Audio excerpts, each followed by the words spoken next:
Hello welcome back to our channel. പുതിയ വീഡിയോയിലേക്ക് എല്ലാവർക്കും സ്വാഗതം. അപ്പോൾ എല്ലാവരും ഹാപ്പി ആയിട്ടിരിക്കാമെന്ന് വിചാരിക്കുന്നു.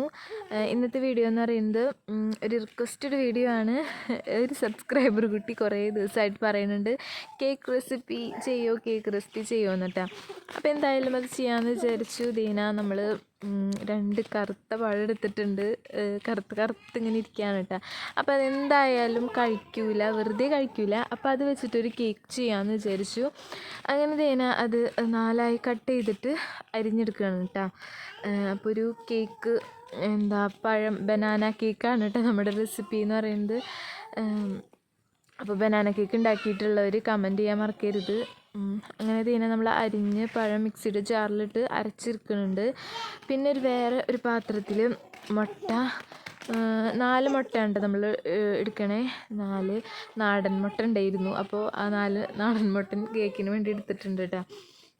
അങ്ങനെ തന്നെ നല്ലോണം ബീറ്റ് ചെയ്തെടുത്ത ആ മുട്ടയിലേക്ക് നമുക്ക് ആവശ്യത്തിനുള്ള പഞ്ചസാര ഇട്ട് കൊടുക്കുന്നുണ്ട് കേട്ടോ.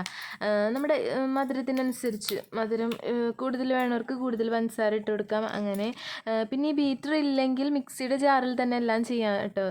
അത് നല്ല പെർഫെക്റ്റായിട്ട് വരും. അപ്പോൾ ഞാൻ മിക്സിയുടെ ജാറിലായിരുന്നു പഴം അടിക്കാൻ വെച്ചിട്ടുണ്ടായിരുന്നു. അപ്പോൾ അത് നന്നായിട്ട് അരഞ്ഞ് കിട്ടാൻ ഞാൻ കുറച്ച് ഒരു പാല് ഒഴിച്ചു കൊടുക്കുന്നുണ്ട് കേട്ടോ. പിന്നെ ആരോ ചോദിച്ചിട്ടുണ്ടായിരുന്നു ബീറ്റർ എവിടെ നിന്നാണ് വാങ്ങിച്ചിട്ടുണ്ടായിരുന്നതെന്ന്. ഞങ്ങളുടെ അടുത്ത് കോടാലിയിൽ ഒരു കടയിൽ നിന്നാണ്. അപ്പോൾ ആ കടയിലത്തെ ചേട്ടൻ 800 രൂപയുടെ ബീറ്റർ 400 രൂപയ്ക്ക് ഭയങ്കര ലക്കായിട്ട് കിട്ടിയത് ഒരു ബീറ്ററാണ് ഇട്ടത്. ഒട്ടും പ്രതീക്ഷിക്കാണ്ട് 400 രൂപയ്ക്ക് നിങ്ങൾ കൊണ്ടുപോയിക്കോ എന്ന് പറഞ്ഞു. അപ്പോൾ ഭയങ്കര ഹാപ്പിയായി. എന്തെങ്കിലും മിസ്റ്റേക്ക് ഉണ്ടോ എന്നൊക്കെ നമ്മൾ സംശയിച്ചു കേട്ടോ. കാരണം 400 രൂപയ്ക്കൊക്കെ തരാമെന്ന് പറഞ്ഞാൽ അങ്ങനെ ആരും തരില്ലല്ലോ. പിന്നെ നമ്മൾ വീട്ടിൽ വന്ന് അപ്പം തന്നെ നമ്മൾ അത് ഓണാക്കി അടിച്ചൊക്കെ നോക്കിയപ്പോൾ ഒരു കുഴപ്പമില്ല. നല്ല ബീറ്ററായിരുന്നു കേട്ടോ. അപ്പോൾ ഭയങ്കര സന്തോഷമായി. അയ്യോ ആ ചേട്ടൻ എന്താണോ 400 രൂപയ്ക്ക് തന്നേന്നൊക്കെ വിചാരിച്ചു. അങ്ങനെ നമ്മുടെ മുട്ട ആൻഡ് പഞ്ചസാര നന്നായിട്ട് ബീറ്റ് ചെയ്തിട്ട് എടുത്തിട്ടുണ്ട്. ഇതിലേക്ക് 1 ടീസ്പൂൺ വാനില എസൻസ് ഒഴിച്ചു കൊടുത്തിട്ടുണ്ട്. പിന്നെ സൺഫ്ലവർ ഓയിൽ ഉണ്ടെങ്കിൽ അതായിരിക്കും കേട്ടോ ഒഴിച്ചു കൊടുക്കാൻ നല്ലത്. ഒരു 1/4 കപ്പ് സൺഫ്ലവർ ഓയിൽ ഒഴിച്ചു കൊടുക്കുന്നത് നല്ലതാണ്. എൻ്റെ കയ്യിൽ സൺഫ്ലവർ ഓയിൽ ഉണ്ടായിരുന്നില്ല, സാധാ ഓയിലാണ് കേട്ടോ. അതും ഇത്തിരി ഉണ്ടായിരുന്നുള്ളൂ. അപ്പോൾ ഞാൻ ഇത്തിരി ഒഴിച്ചെടുത്തിട്ടുണ്ടായിരുന്നു കേട്ടോ. അത് കഴിഞ്ഞ് പിന്നെ നമ്മുടെ ഫുള്ളായിട്ട് ഇത്രേ ഉള്ളൂ നമ്മുടെ മിക്സ്ചർ എന്ന് പറയുന്നത്. നമ്മുടെ മൈദയാണ് ഞാൻ എടുത്തിട്ടുണ്ടായിരുന്നത്. ഒരു 1/2 കപ്പ് മൈദ എടുത്തിട്ടുണ്ടായിരുന്നു കേട്ടോ. അത് നന്നായിട്ടൊന്ന് പൊടിച്ചിട്ട് ഒരു പ്രാവശ്യം അരിച്ചുള്ളൂ.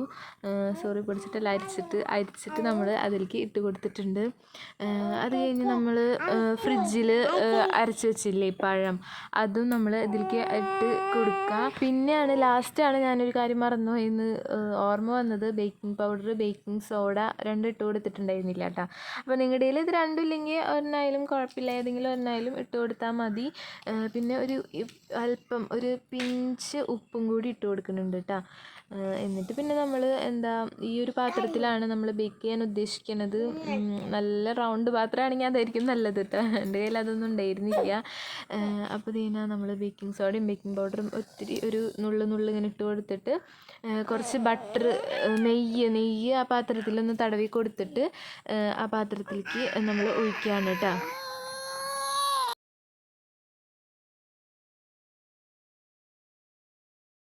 ഞാനിവിടെ ഗ്യാസിൽ നോൺ സ്റ്റിക്കിൻ്റെ ഒരു പാത്രം വെച്ചിട്ട് അതിൻ്റെ മേലെ ഒരു ചെറിയൊരു പാത്രം വെച്ചിട്ട് അതിൻ്റെ മേലെയാണ് കേട്ടോ നമ്മൾ കേക്കിൻ്റെ ആ ബാറ്റർ വെച്ചത്. പിന്നെ നമ്മൾ ഈ ഒരു മൂടി അടയ്ക്കുമ്പോൾ അതിൻ്റെ ഒരു ഹോളുണ്ട്, അതൊരു പേപ്പർ വെച്ച് അടയ്ക്കുക കേട്ടോ. അപ്പോൾ കേക്ക് നമ്മൾ വേവാൻ വെച്ചിട്ടുണ്ട്, ഗ്യാസിൽ വെച്ചിട്ടുണ്ട്. ആ ഒരു സമയം കൊണ്ട് നമ്മൾ പുറത്ത് ചക്ക പൊട്ടിക്കാൻ പോയിട്ടുണ്ടായിരുന്നു കേട്ടോ ഉമ്മച്ചി. അപ്പോൾ അത് കണ്ടപ്പോൾ ജസ്റ്റ് ഒരു വീഡിയോ എടുത്തതാണ് കേട്ടോ. ഒരു 2 വർഷമായിട്ടുണ്ടാവും ഈ ഒരു പ്ലാവ് നട്ടിട്ട്. ആദ്യമായിട്ടാണ് കേട്ടോ ഇത്രയും ചക്ക ഉണ്ടായത്.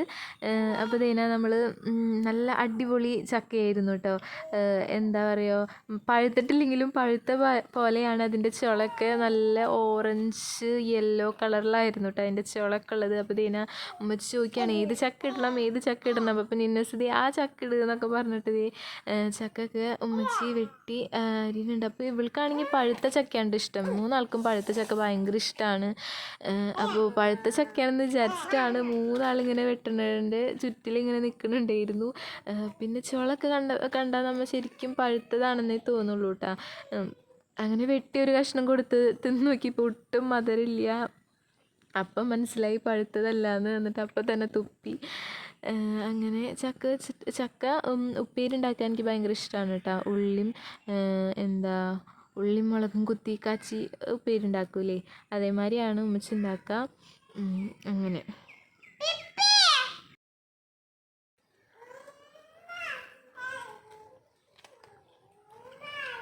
അപ്പോഴത്തേന് നമ്മുടെ കേക്കൊക്കെ ഇവിടെ സെറ്റായിട്ടുണ്ടായിരുന്നു കേട്ടോ. ഇതാണ് നല്ല സ്പോഞ്ചി ആയിട്ട് നമ്മുടെ കേക്ക് വന്നിട്ടുണ്ട്. അപ്പോൾ മുന്നത്തെ വിപ്പിംഗ് ക്രീം കുറച്ച് ബാക്കിയുണ്ടായിരുന്നു. അപ്പോൾ അത് അതിൻ്റെ നടുക്കായിട്ട് വെച്ച് കൊടുക്കാമെന്നും പറഞ്ഞ് കേക്കിന് 2 പീസാക്കുന്നുണ്ട്.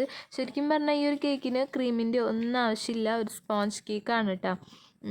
അപ്പോൾ വെറുതെ തിന്നാനും നല്ല ടേസ്റ്റാണ്. നല്ലൊരു മണം തന്നെ വരുന്നുണ്ടായിരുന്നു കേട്ടോ. ബനാനയുടെയും ആ ഒരു നല്ലൊരു മണം തന്നെ വരുന്നുണ്ടായിരുന്നു. അങ്ങനെ 2 പീസാക്കിയിട്ട് നമ്മൾ കുറച്ച് ക്രീം അതിൻ്റെ നടുക്കായിട്ട് വെച്ച് കൊടുക്കുന്നുണ്ട്.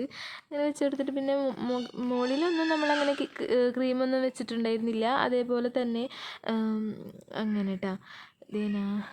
നമ്മൾ കേക്ക് മുറിക്കാൻ പോവാണ്. ഇങ്ങനെ ഒരു കേക്ക് കണ്ടിട്ടുണ്ടെങ്കിൽ കുട്ടീസിന് കത്തി വെച്ച് മുറിക്കണം, അത് മസ്റ്റാണ് കേട്ടോ. അങ്ങനെ എല്ലാവരും കേക്കൊക്കെ മുറിച്ചു. കേക്ക് നല്ല സോഫ്റ്റായിരുന്നു, നല്ല ടേസ്റ്റ് ഉണ്ടായിരുന്നു കേട്ടോ. അപ്പോൾ നിങ്ങൾ ഇതേപോലെ ഉണ്ടാക്കിയിട്ടില്ലെങ്കിൽ എന്തായാലും ഉണ്ടാക്കി നോക്കുക, ഫീഡ്ബാക്ക് അറിയിക്കുക.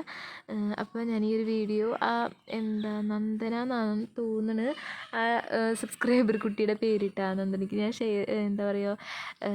ഡെഡിക്കേറ്റ് ചെയ്യുന്നു. അപ്പോൾ ഇത്രേ ഉള്ളൂ ഇന്നത്തെ വീഡിയോ. ഇഷ്ടമായിട്ടുണ്ടെങ്കിൽ ലൈക്ക് ചെയ്യാൻ മറക്കരുത്. സബ്സ്ക്രൈബ് ചെയ്യാത്തവർ സബ്സ്ക്രൈബ് ചെയ്യുക. മറ്റൊരു വീഡിയോ ആയിട്ട് വരുന്നത് വരേക്കും താങ്ക് യു, ബൈ.